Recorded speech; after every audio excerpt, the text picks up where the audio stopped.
You ever get tricked by a TV show? The trailer looks amazing, the cast is stacked, everyone's talking. Then you watch it, and it's a total mess.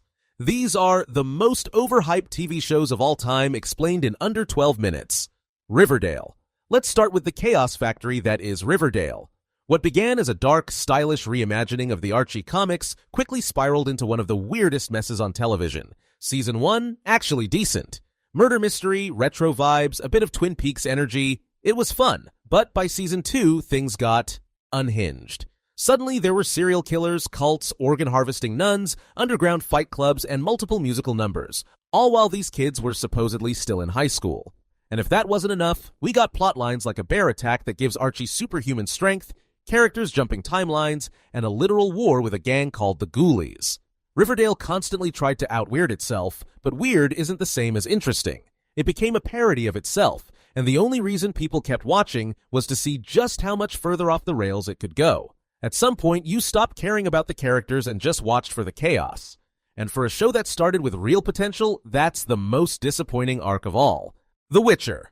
Next up, The Witcher. This was supposed to be Netflix's answer to Game of Thrones.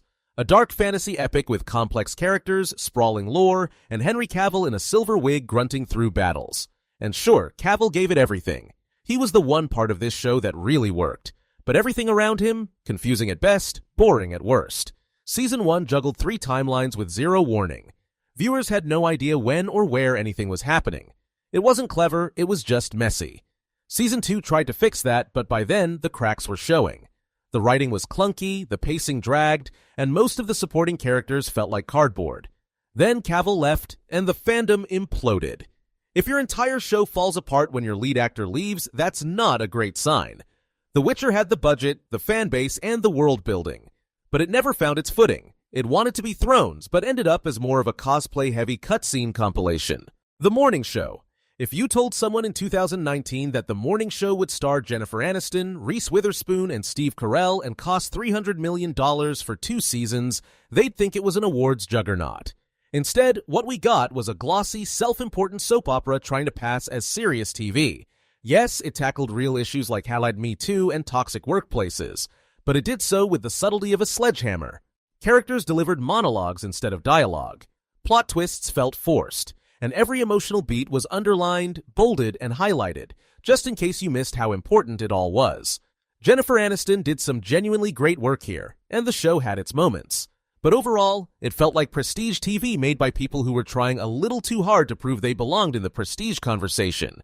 It wanted to be The Newsroom meets Big Little Lies, but instead of smart and sharp, it ended up loud and hollow. Euphoria. Let's talk about Euphoria, aka the most beautifully shot, narratively empty show in recent memory. The cinematography? Stunning. The soundtrack? Fire. Zendaya? Brilliant. But take all that away and ask yourself, what's actually happening in this show? Season 1 had moments of raw honesty, especially around addiction.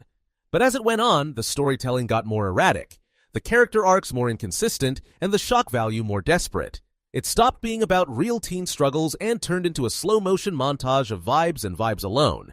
Season 2 felt like a series of music videos stitched together with whispered monologues and camera spins. Half the storylines vanished without explanation, and episodes dragged with zero payoff. Everyone looked amazing, but nothing ever really moved. Euphoria is the kind of show people say they love because it feels like they should. But when you actually break it down, there's not much under all that glitter and gloom. The Mandalorian. Now, before the Star Wars fandom comes for us, let's talk about The Mandalorian. Yes, Grogu is adorable. Yes, the production values are incredible. And yes, it brought Star Wars back from the brink. But here's the thing. The Mandalorian is basically a video game quest with no stakes. Every episode follows the same formula. Mando lands on a new planet. He meets someone who needs help. He fights a monster or two, gets a shiny upgrade, then flies off to the next side quest. It's entertaining for a while. But the deeper we got into the show, the more it started relying on fan service instead of storytelling.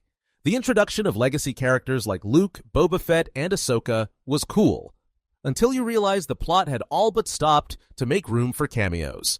And when Season 3 rolled around, even the fans who once defended it started asking, is this actually good, or are we just Star Wars starved?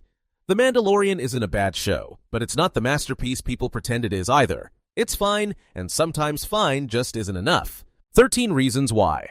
If you want a masterclass in how to ruin a solid premise, look no further than 13 Reasons Why.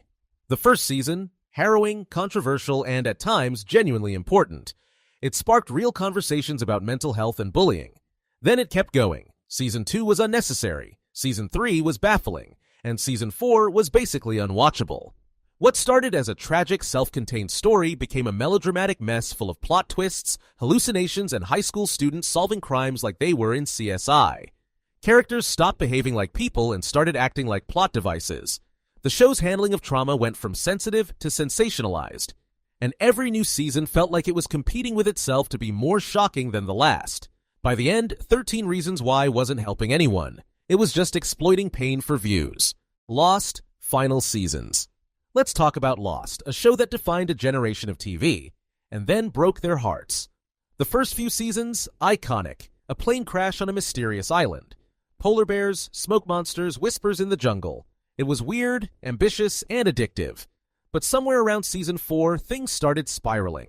The showrunners kept introducing mysteries they had no intention of solving. The characters kept flip-flopping between development and regression, and every time you thought you were getting answers, you just got more questions. By the time we hit the final season, we weren't watching Lost. We were lost. Completely. And the finale? That infamous "they were dead the whole time" twist that wasn't even really what happened, but also kind of was. It didn't stick to the landing, not even close.